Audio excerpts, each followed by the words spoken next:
اعوذ باللہ من الشیطان الرجیم بسم اللہ الرحمن الرحیم الحمد للہ رب العالمین والعاقبۃ للمتقین والجنۃ للمؤمنین والنار للمنافقین الصلاۃ والسلام والتحیۃ والاکرام علی سیدنا سید العرب والعجم حبیبنا و حبیب قلوبنا شفیع ذنوبنا طبیب نفوسنا ابی القاسم محمد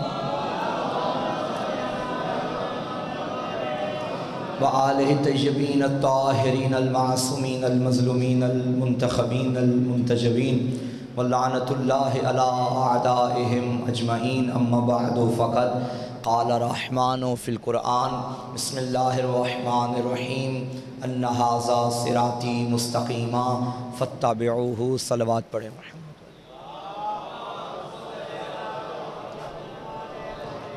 بار دیگر بآواز بلند صلوات پڑھیں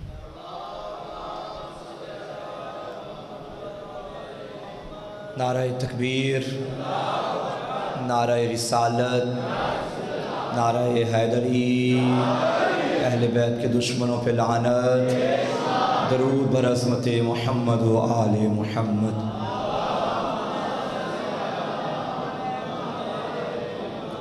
یہ بزم غم شبیر یہ فرش عزا یہ سامعین معزز یہ ذاکرین ولا یہ آنسوؤں کی وفا یہ ماتمیوں کی صدا یہ ذکر حق و صداقت یہ فکر عشق و وفا یہاں خلوص نظر کے چراغ جلتے ہیں تراشے جاتے ہیں دل دماغ جلتے ہیں یہیں سے ملتا ہے صوم و صلاۃ کا پیغام نماز و روزہ حج و زکوٰۃ کا پیغام سنایا جاتا ہے اہل صفات کا پیغام یہیں سے نشر ہوا ہے حیات کا پیغام یہ ایک مرکز تعلیم لا الہ بھی ہے یہ غم شبیر کی بزم نہیں یہ ایک درسگاہ بھی ہے یہ جہاں غم شبیر کا فرش ہے وہاں ایک بہت بڑی درسگاہ ہے ایسی درسگاہ کہ سارا سال اس کے انتظار میں عزادار رہتے ہیں اور پتہ بھی نہیں چلتا وقت گزر جاتا ہے تیزی سے وقت گزر رہا ہے سامعین محترم آج کا یہ وہ پرفتن دور ہے کہ جس میں انسان سب کچھ پانے کی کوشش کرتا ہے مگر اطمینان نہیں پا سکتا اقتدار کی دولت کے پیچھے دنیا لگی اقتدار کی خاطر بھائی بھائی کا قاتل بن گیا توجہ ہے کرسی کے پیچھے دنیا لگی کرسی کی خاطر رشتہ داروں کو چھوڑ دیا دولت کے پیچھے لگی ہوئی ہے حلال حرام کی کوئی تمیز نہیں خدا گواہ ہے میں یہ صرف خطابت نہیں کر رہا میرا ایمان ہے ہمیں اگر اطمینان کی دولت ملی ہے تو فرش عزا سے ملی ہے یہ جوان میری قوم کے دنیا کے جوانوں کا یہ کہنا ہے کہ روح کی غذا موسیقی ہے وہ موسیقی سنتے ہیں تو ان کی روح کو تسکین ملتی ہے یہ ذکر علی سنتے ہیں تو ان کی روح کو تسکین ملتی ہے یہ میری قوم کے جوان ہیں کیوں نہ فخر کریں ہم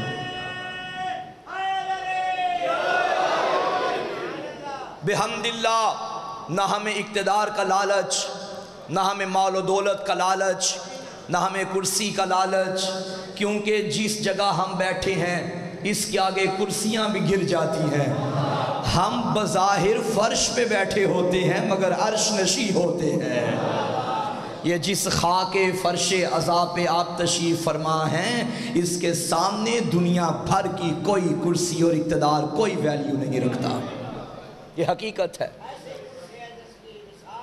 اس کی، اور واقعاً میں نے کل عرض کیا تھا کہ یہاں سے تبرک لے کے جاتے ہیں، یہاں کی خاک ملائکہ تبرک لے کے جاتے ہیں۔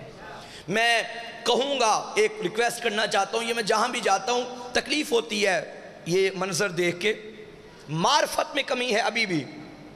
وہ کس طرح کسی مہمان ذاکر عالم نے پڑھنا ہو اور اس سے پہلے مقامی ذاکر پڑھ رہا ہو، میں یہاں کی بات نہیں کر رہا، میں ہر جگہ کی بات کر رہا ہوں۔ جب ہم جاتے ہیں کہیں اسپیشل دعوت پہ بلایا جاتا ہے تو ہم جاتے ہیں، لوگ باہر کھڑے رہتے ہیں، وہ کہتے ہیں ابھی اپنا پڑھ رہے قبلہ آئیں گے تو ہم مجلس میں جائیں گے، یا فلاں ذاکر صاحب آئیں گے تو ہم مجلس میں جائیں گے، ابھی یہ بچہ پڑھ رہا ہے۔ ممکن ہے 2 لاکھ روپے لینے والے کی مجلس اتنی قبول نہ ہو، کیونکہ سیدہ کی بارگاہ میں پیسے تو نہیں دیکھے جاتے نا، ان چیزوں کی کوئی حیثیت نہیں ہے اس دربار میں۔ چھوٹا بچہ بھی مجلس پڑھ رہا ہو، ممکن ہے اسی کی مجلس، اسی کی آنکھ سے نکلا ہوا آنسو سیدہ قبول کر لیں۔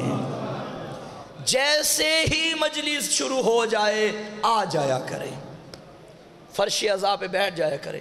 ہمارا عقیدہ ہے نا کہ یہاں زہرا آتی ہے، زہرا ہماری مہمان بنتی ہے، اور میرا یہ عقیدہ ہے الحمدللہ سیدہ آتی ہیں۔ اگر مجلس اس قابل ہو کہ سیدہ کے آنے کا انتظام ہو تو سیدہ آتی ہیں اپنے لال کا پرسہ لینے کے لیے۔ تو جب وہ آتی ہیں، تم تو میزبان ہوتے ہو بی بی کے، میزبان کو استقبال کے لیے پہلے پہنچنا چاہیے۔ ہمیں اطمینان کی دولت فرش عزا سے ملی ہے۔ میں لیکن کیا کروں، مجلس کا حصہ ہے فضائل، میرا ان ایام میں بہت کم دل کرتا ہے میں فضائل پڑھوں، لیکن مجبوری ہے، مجلس مکمل نہیں ہوتی، پڑھنا پڑتا ہے۔ موضوع ہمارا چل رہا ہے صراط خدا بزبان خدا، توجہ ہے آپ کی؟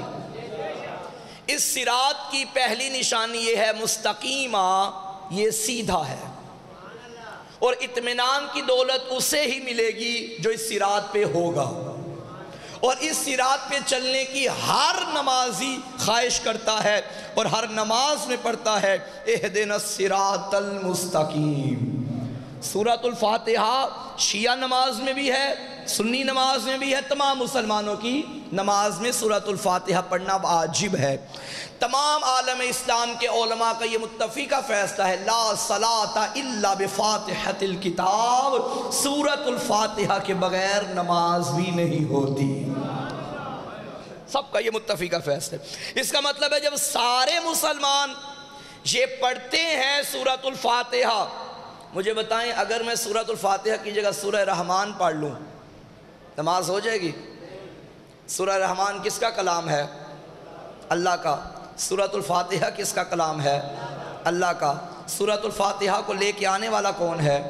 جبریل۔ جہاں اترا وہ جگہ کیا ہے؟ قلب پیمبر۔ سورہ رحمان کو لے کے کون آیا؟ جبریل۔ جہاں اترا وہ جگہ کیا ہے؟ قلب پیمبر۔ سورۃ الرحمان بھی اللہ کا سورہ، سورۃ الفاتحہ بھی اللہ کا سورہ۔ سورۃ الفاتحہ کو لانے والا بھی جبریل، سورۃ الرحمان کو لانے والا بھی جبریل۔ سورۃ الفاتحہ بھی قلب نبی پہ اترا، سورۃ الرحمان بھی قلب نبی پہ اترا۔ میرا اللہ یہ بھی تیرا ہے، یہ بھی تیرا ہے، نماز بھی تیری ہے۔ میں الحمد کی جگہ رحمان پڑھ لوں، فرمایا خبردار، بے شک میرا کلام ہے لیکن دین، شریعت، نماز تیری مرضی کی نہیں، میری مرضی کی ہے، دینداری میں میری مرضی چلے گی۔ اللہ والے سورہ کی جگہ میں اپنی مرضی سے اللہ والا نہیں رکھ سکتا۔ جملہ کہہ دوں، اللہ والے کی جگہ میں اپنی مرضی سے اللہ والا نہیں رکھ سکتا، تو اللہ والے کی جگہ دنیا والا کیسے رکھ رہا ہے؟ توجہ ہے؟ مہربانی۔ لا صلاۃ الا بفاتحۃ الکتاب، سورۃ الفاتحہ کے بغیر نماز نہیں ہوگی۔ ہر مسلمان سورۃ الفاتحہ پڑھتا ہے اور ہر مسلمان یہ دعا کر رہا ہے، اہدنا الصراط المستقیم، اے اللہ مجھے سیدھے راستے کی ہدایت کر۔ وہ جو تو نے فرمایا تھا کہ اس کے پیچھے چلو اتباع کرو، اب ہمیں بھی ہدایت کر۔ اللہ نے بتا دیا، کہیں ایسا نہ ہو میرا بندہ کسی بھول میں ہو کہ یہ راستہ کوئی ہائی وے کا راستہ ہے، یہ راستہ کسی موٹر وے کا راستہ ہے۔ فوراً اگلی آیت میں اللہ نے صراط مستقیم کے بارے میں بتا دیا، یاد رکھنا میری بارگاہ میں آئے ہو اور صراط مستقیم کی دعائیں کر رہے ہو تو یہ بھی تو بتاؤ نا یہ راستہ ہے کس کا، یہ راستہ ہے کس کا؟ تو ہر نمازی یہ کہنے پہ مجبور ہے، صراط الذین انعمت علیہم، ان کا راستہ۔ اب رکو، جو آیت میں روز پڑھ رہا ہوں اللہ فرماتا ہے صراطی، یہ میرا راستہ۔ الحمد میں کہا ان لوگوں کا راستہ۔ راستہ ایک، کبھی کہتا ہے میرا ہے، کبھی کہتا ہے ان لوگوں کا ہے۔ یہ لوگ مراد تو میں نہیں، یہ کوئی ایسے لوگ ہیں جن کی مرضی بھی اللہ کی مرضی ہے، جن کی لعنت بھی اللہ کی لعنت ہے۔ توجہ ہے؟ ان لوگوں کا راستہ۔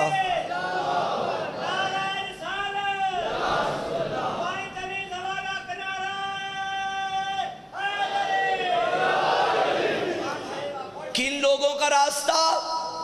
جن پر تیری نعمتیں نازل ہوئیں۔ اچھا، آپ پہ اللہ کی نعمتیں نہیں نازل ہوئیں؟ مجھ پہ نہیں ہوئیں؟ اللہ نے تو مبہم بات کر دی نا، جن پر تیری نعمتیں نازل ہوئیں۔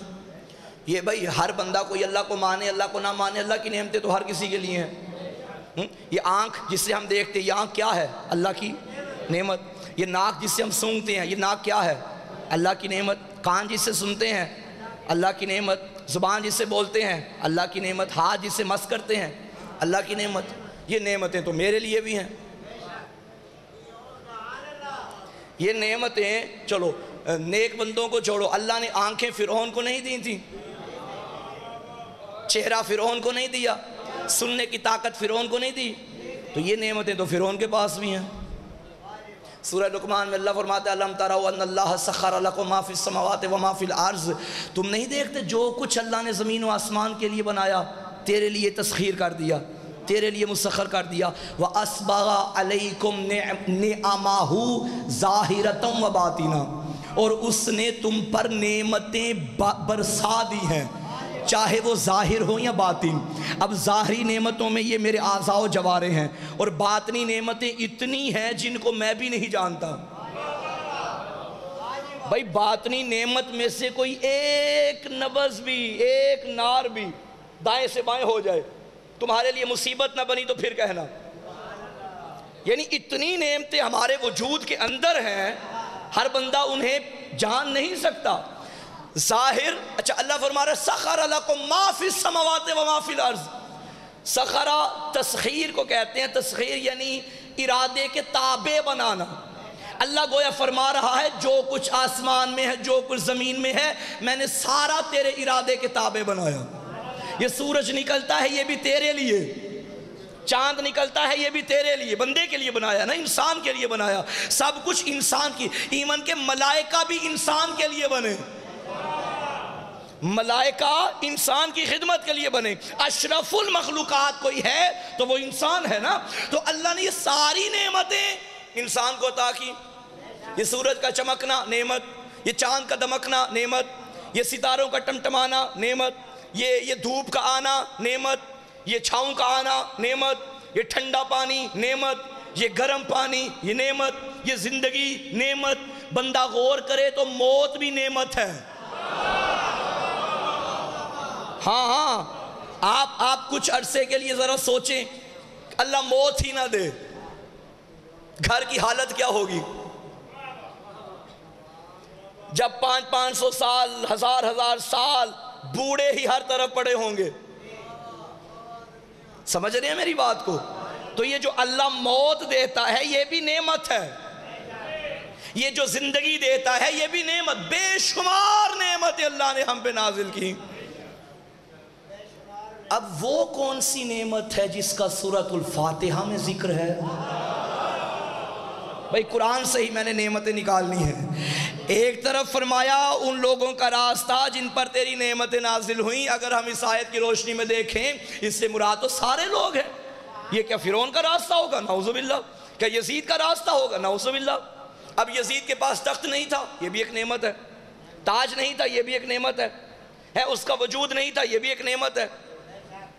ہائے ہائے، یہ میرے بات آ گئی، یہ میں انشاءاللہ آخری مجالس میں بیان کروں گا، جو پورے عشرے کا نچوڑ ہوگا کہ یزید کو کیسی نعمتیں ملی اور حسین کو کیسی نعمتیں ملی۔ صراط خدا یزید کا صراط نہیں، صراط خدا حسین کا صراط ہے۔ یہ انشاءاللہ آخری مراحل میں پہنچ کے نتیجہ پیش کریں گے۔ تو یزید کے پاس بھی نعمتیں، فرعون کے پاس بھی نعمتیں، نمرود کے پاس بھی نعمتیں، جابر کے پاس بھی نعمت، ظالم کے پاس بھی نعمت، متقی کے پاس بھی نعمت، بے نمازی کے پاس بھی نعمت، نمازی کے پاس بھی نعمت۔ تو میرا اللہ یہ کیسی نعمتیں ہیں جن کا تو سورۃ الفاتحہ میں ذکر کر رہا۔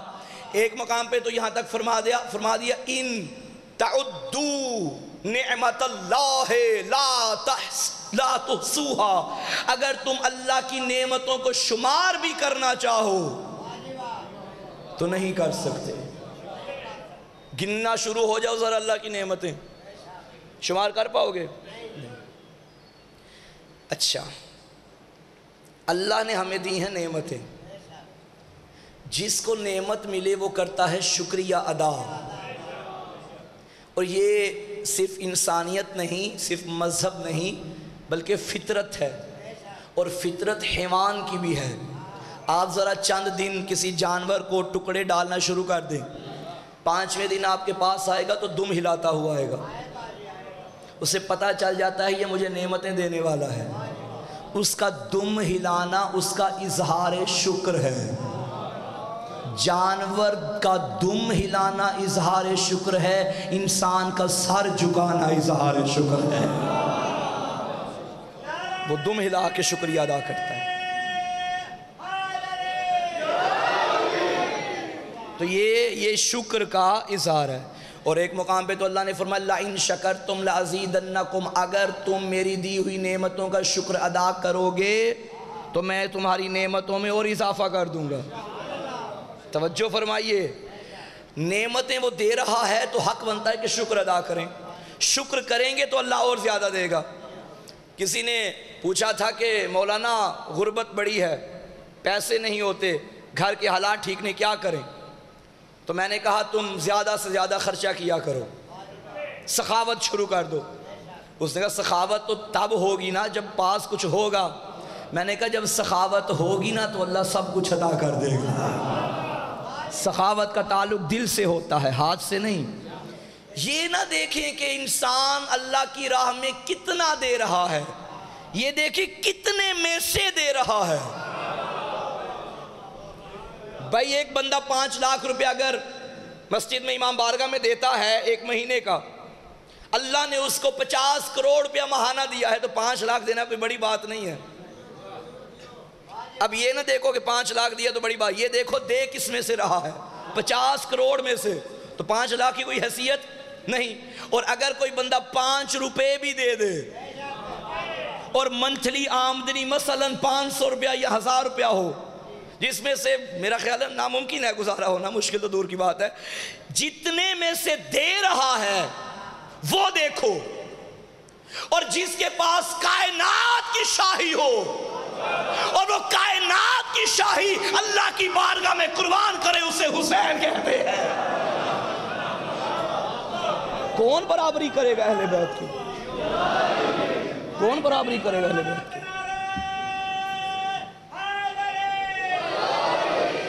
اب یہ جتنی نعمتیں، میرا سوال ہے ان میں سے سب سے بڑی نعمت کیا ہے؟ سورج ہے، چاند ہے، پانی ہے، زمین ہے، آسمان ہے، ستارے ہیں، سیارے ہیں، فلک ہے، ملک ہے، سمندر ہے، دریا ہے، کہکشائیں ہیں۔ کیا ہے سب سے بڑی نعمت ان میں سے؟ جتنی نعمتیں، گھر ہے، گاڑی ہے، کوٹھی ہے، بنگلہ ہے، اولاد ہے، بیٹے ہیں، بیٹیاں ہیں، والدین ہیں، کن کن نعمتوں کو گنوائیں ہم؟ علاقے میں عزت ہے، وقار ہے، شہرت ہے، لوگوں کے دلوں میں پیار ہے، محبت ہے، دنیا جھک جھک کے ملتی ہے۔ ان ساری نعمتوں میں سے بڑی نعمت کیا ہے؟ یاد رکھنا، ان ساری نعمتوں سے بڑی نعمت وہ ہے جس کے صدقے میں یہ نعمتیں ہیں، وہ ذات ہے۔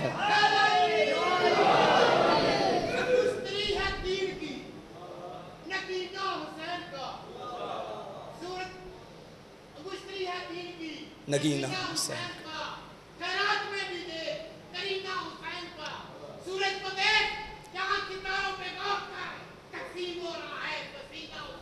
سبحان اللہ۔ یہ جتنی نعمتیں ہیں اہل بیت کا صدقہ ہیں بھائی۔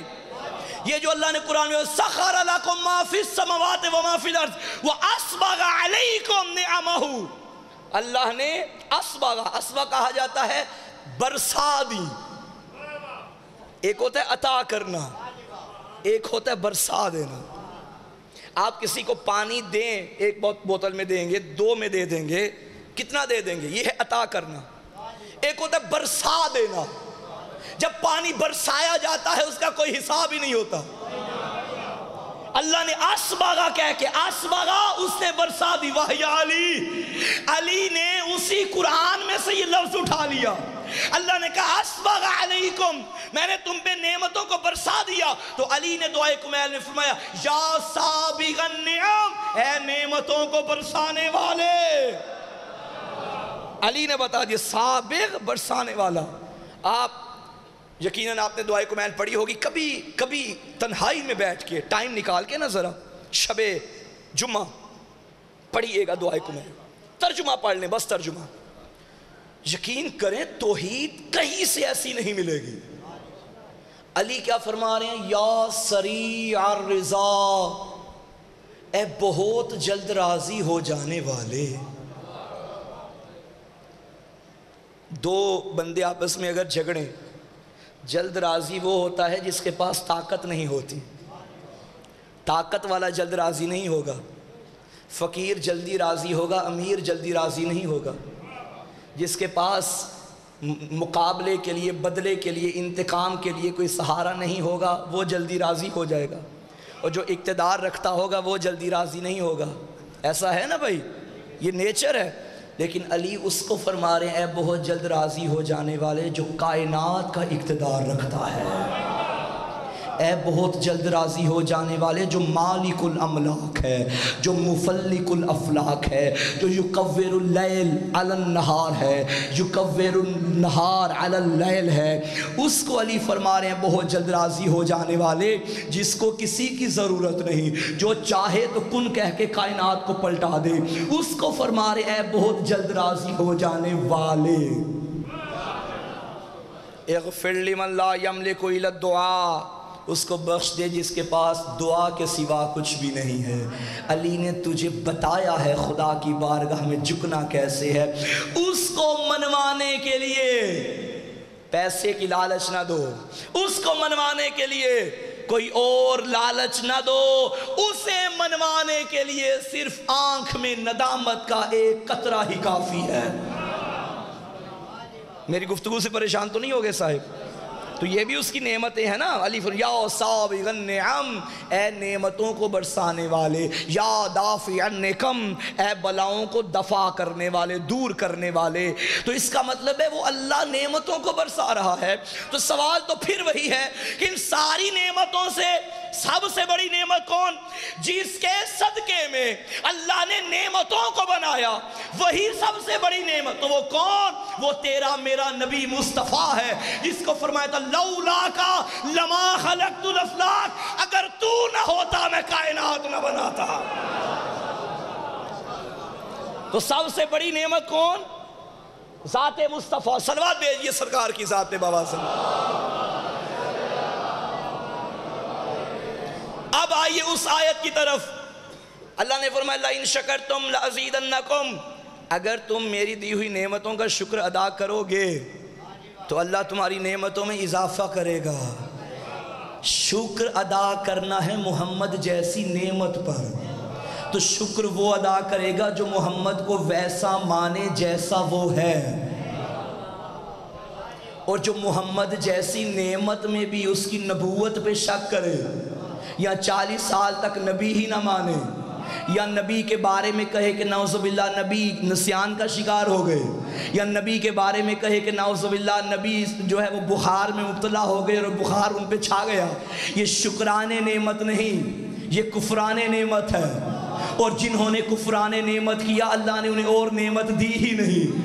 اللہ نے کہا تھا نعمت میں تب دوں گا جب نعمت کا شکر ادا کرو گے۔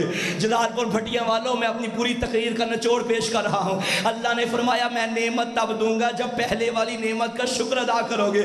ہم نے محمد کو ویسا مانا جیسا محمد ہے۔ ہم نے نبی تب بھی مانا جب آدم بن رہا تھا، ہم نے نبی تب بھی مانا جب محمد دنیا میں آئے تھے، ہم نے 40 سال سے پہلے بھی مانا، 40 سال کے بعد بھی مانا۔ ہم آج بھی نبی کو مردہ نہیں مانتے، آج بھی ہم نبی کو زندہ مانتے ہیں۔ تو ہم نے شکر کا حق ادا کر دیا نا، جیسا وہ ہے ویسا مانو۔ تو اللہ نے کہا شکر کرو گے تو میں نعمتیں اور زیادہ دوں گا۔ محمد کا شکر کیا اللہ نے ہمیں علی دے دیا، علی کا شکر کیا اللہ نے حسن دے دیا، حسن کا شکر کیا اللہ نے حسین دے دیا، حسین کا شکر کیا اللہ نے سجاد دے دیا، سجاد کا شکر کیا اللہ نے باقر دے دیا، باقر کا شکر کیا اللہ نے جعفر دے دیا، جعفر کا شکر کیا اللہ نے کاظم دے دیا، کاظم کا شکر کیا اللہ نے رضا دے دیا، رضا کا شکر کیا اللہ نے تقی دے دیا، تقی کا شکر کیا اللہ نے نقی دے دیا، نقی کا شکر کیا اللہ نے عسکری دے دیا، عسکری کا شکر کیا اللہ نے مہدی دے دیا۔ اب جس کے امام کا نام مہدی ہے سمجھ لو وہی محمد کی نبوت کو مانتا ہے۔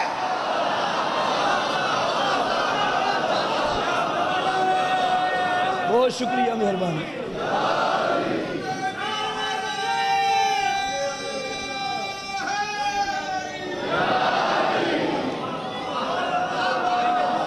یہ اللہ کا فیصلہ تھا، لَإِن شَكَرْتُمْ لَأَزِيدَنَّكُمْ، شکر کرتے جاؤ میں دیتا جاؤں گا۔ جنہوں نے شکر نہیں کیا انہیں محمد کے بعد کچھ بھی نہیں ملا، اور جنہوں نے شکر کیا اسے محمد جیسے 12 اور مل گئے۔ اس وقت اگر ساری نعمتوں میں سے ہمارے پاس کوئی نعمت عظمی ہے تو وہ یوسف زہرا امام زمانہ علیہ السلام ہے۔ امام زمانہ ہے، امام زمانہ ہے، امام زمانہ ایسی محمد وہ جس کے صدقے میں اللہ نے کائنات کو بنایا، یہ محمد وہ جس کے وجود کے صدقے میں اللہ نے کائنات کو بچایا۔ آج اگر دنیا موجود ہے، آج اگر نعمتیں برس رہی ہیں، آج اگر خدا کی نعمتیں رحمتیں ہم پہ ہیں تو یہ اس وجود کا صدقہ ہے جو وجود ہمارے درمیان موجود ہے۔ ورنہ میرے آپ کے کیا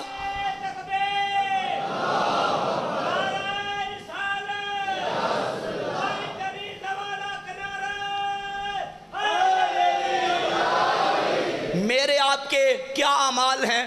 کبھی میں تنہائی میں گریبان میں دیکھوں میں اس قابل ہوں جتنا اللہ نے مجھے دے دیا؟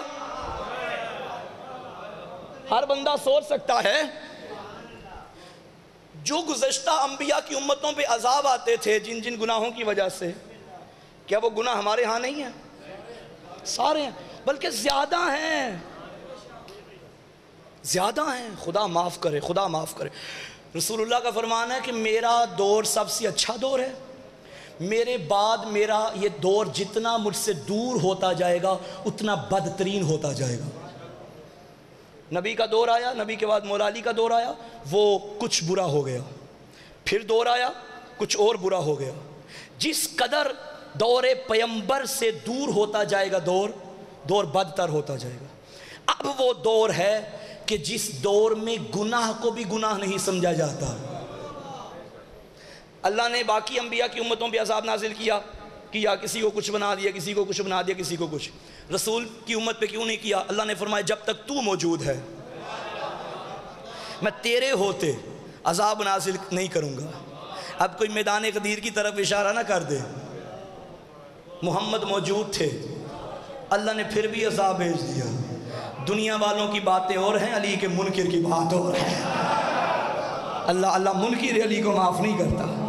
تو رسول کے ہوتے ہوئے اللہ عذاب نازل. اب رسول بظاہر کیا موجود ہیں؟ بظاہر موجود نہیں ہے. ویسے معنوی روحانی حوالے سے زندہ ہیں, لیکن جسم کے حوالے سے ہمارے سامنے موجود نہیں ہے. تو پھر مجھے بتاؤ, اب تک جو عذاب نہیں آیا, کوئی تو محمد جیسا ہے. آج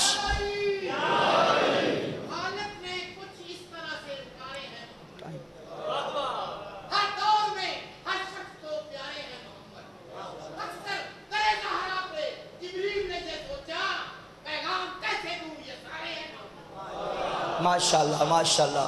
میں نے پہلے دن کہا تھا صراط ایک ہے, چہرے بدلتے رہے ہیں. آج امام زمانہ کی ہم ریت ہیں. دل ہے میں امام کا ذکر کر دوں تھوڑا سا. مات ولم یعرف امام زمانہ ہی میتتن جاہلیہ, مات میتتن جاہلیہ. جو بندہ اپنے وقت کے امام کی معرفت کے بغیر مر گیا وہ جاہلیت کی موت مرا. حضور کی یہ حدیث دلالت کرتی ہے جو بندہ بھی اپنے وقت کے, یہ آخری دور کی بات نہیں ہو رہی, یہ ہر دور کی بات ہو رہی ہے. میرے نبی کی یہ حدیث دلیل ہے کہ کوئی دور ایسا نہیں جس دور میں کوئی امام رحمان موجود نہ ہو. اگر آج امام زمان علیہ السلام کے وجود کا انکار کر دیں بالفرض, تو پھر کون ہے حجت خدا اس ٹائم؟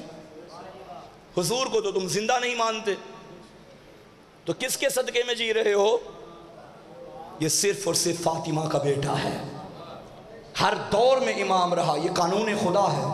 ہر دور میں اس کی حجت زندہ رہی ہے, جس کے صدقے میں اس کا اسلام بھی زندہ ہے, قرآن بھی زندہ. اور امام کا فرمان ہے, اے شیعو اگر ہماری نظر کرم تم پہ نہ ہوتی تو دنیا تمہیں کب کی ختم کر گئی ہوتی. یہ ہے دنیا, یہ گول. اس پوری دنیا کے اندر شیعہ کتنے ہیں؟ اتنے ہوں گے. اتنوں کے اندر پھر آگے جو حالات بن گئے آپ جانتے ہیں. خدا محفوظ رکھے سب کو. پیار محبت اتفاق یوں ہی سب علماء میں, ذاکرین میں, ماتمیوں میں قائم و دائم رہے. ہمارا تو مشن ہی یہی ہے بھائی, یہ پیار محبت قائم رہے. خدا نظر بد سے محفوظ رکھے اس مشن کو. تو اس میں بھی بٹ گئے. اچھا دشمن کیا کر رہا ہے؟ جہاں بس چلتا ہے مجلس رکوا دیتا ہے, جہاں بس چلتا ہے جلوس بند کروا دیتا ہے. صرف جلوس بند نہیں کرواتا, مجلسوں میں دھماکے بھی ہوئے, دھمکیاں دی جاتی ہیں. آپ تو خوش قسمت ہیں کہ کھل کے عزاداری کرتے ہیں. میں ایسے علاقوں کو جانتا ہوں لوگ ترستے ہیں, اجازت نہیں ملتی. اور یاد رکھیں مجلس کے لیے اجازت نہ مانگا کریں. اجازت مانگتے ہیں تو اگلا ہوشیار ہو جاتا ہے.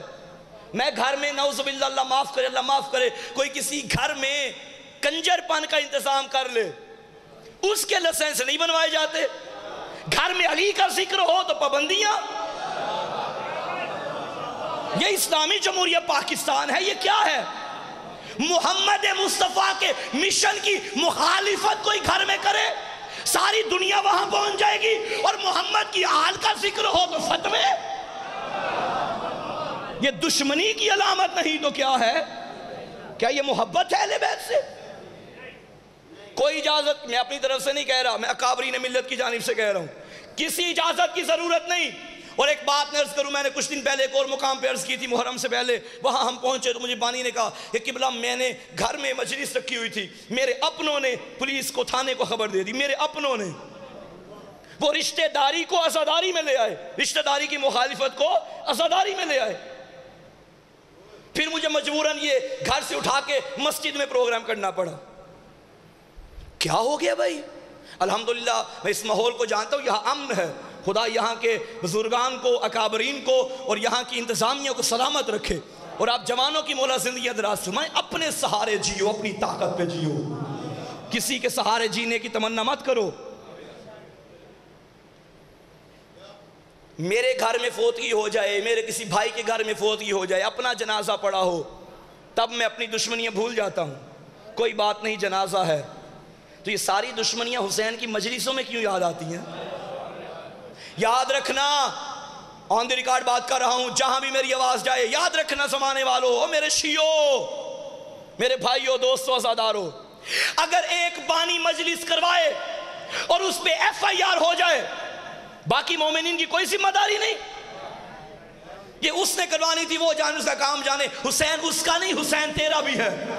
ایک بندہ اندر گیا ہے نا، تو آ کے مجلس کروا، تو چلا جائے گا، تیسرا آ کے ہمیں بندے عزیز نہیں، ہمیں ذکر عزیز ہے، ہمیں ذکر عزیز ہے۔ آپ سلامت رہیں۔ بزرگوں سے پوچھیں، یہ جو آپ عزاداری کر رہے ہیں، یہ ایسے آپ تک پہنچ گئی؟ قربانیاں دی گئی ہیں بھائی، ماں نے بچے قربان کیے، انہوں نے تو قربانی دے کے عزاداری تم تک پہنچا دی، اور تم ایک دوسرے کی ٹانگیں کھینچ کے نسلوں کو کیا دو گے؟ عزاداری تیری میری میراث نہیں، یہ امانت زہرا ہے۔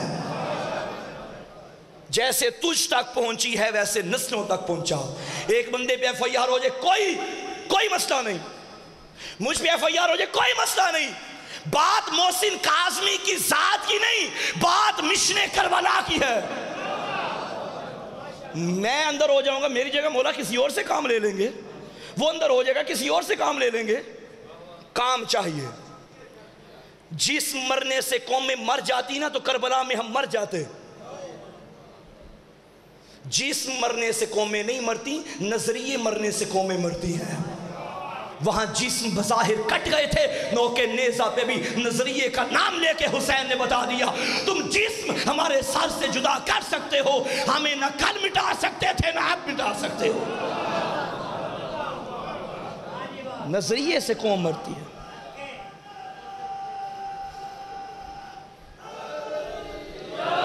تو پوری دنیا کے مقابلے میں ہم بہت کم ہیں، اور ساری طاقتیں، باطل طاقتیں آپ کی طرف، لیکن پھر بھی ہم زندہ ہیں، پھر بھی ہم اپنی عزت اور وقار کے ساتھ سر اٹھا کے جی رہے ہیں۔ یہ تیرا میرا کمال نہیں، یہ اس نعمت خداوندی کا کمال ہے جو ہم پہ نظر رکھے ہوئے ہے، کیونکہ ذکر کے وارث ہم نہیں، جو وارث ہے وہی حفاظت کر رہا ہے۔ امام زمانہ کو یاد رکھا کریں، اپنی مجالس میں، اپنی محفلوں میں، اپنی نمازوں میں، اپنی مسجدوں میں، بارگاہوں میں، ہر نماز کے بعد امام کے ظہور کی دعا مانگا کریں۔ اللہ اکبر۔ اس عزاداری کا وارث بطول کا بیٹا ہے، اس کی بانی بطول کی بیٹی ہے۔ آج میں نے اس ماں کو پرسہ دینا ہے، جو ماں شام کے سفروں کی تھکی ہوئی ہے۔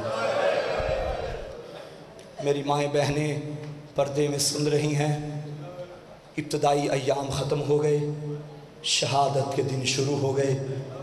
اب روتے وقت یہ نہ دیکھنا میرے دائیں بائیں کون بیٹھا ہے، میں پڑھنے لگا ہوں اس کے بچوں کی شہادت، مجھے یقین ہے آئی ہوگی شام سے۔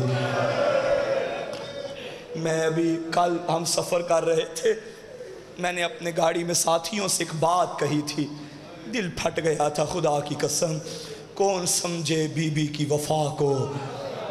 ایک خاتون کو اپنے باپ سے بڑا پیار ہوتا ہے، وہ باپ کے خلاف کوئی بات نہیں سن سکتی، اور جب اس بیٹی کی شادی ہو جائے پھر وہ شوہر کے خلاف بات نہیں سن سکتی۔